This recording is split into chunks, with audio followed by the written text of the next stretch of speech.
Charline et moi, on se connaît via le réseau français des Fab Labs, c'est la raison pour laquelle on est là aujourd'hui.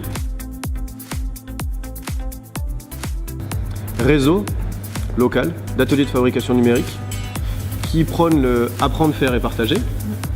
Beaucoup des gens qui se retrouvent pour non pas jouer avec un ballon en payant une licence pour jouer au basket, mais qui viennent payer un certain membership au mois, à l'année, plus ou moins rédhibitoire d'ailleurs, pour faire jouer leurs neurones et apprendre des choses les uns avec les autres.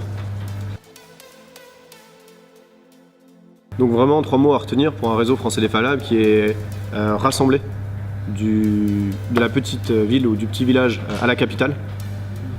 Ensuite, c'est accompagner les différentes étapes de structuration d'un Fab Lab, de lancement d'un Fab Lab. Et ensuite, c'est les représenter.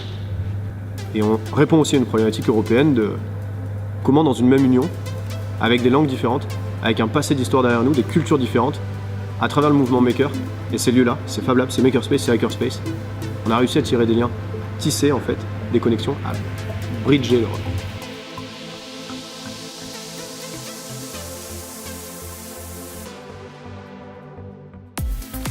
En fait, la mobilité, elle permet vraiment de pallier à cette open source qui est en fait un leurre à un moment donné, parce qu'il y a trop de documentation, on est perdu dans l'abysse du web, on n'a pas le même alphabet, ne serait-ce qu'en Europe, et les milliers de langages qui existent aujourd'hui dans le monde.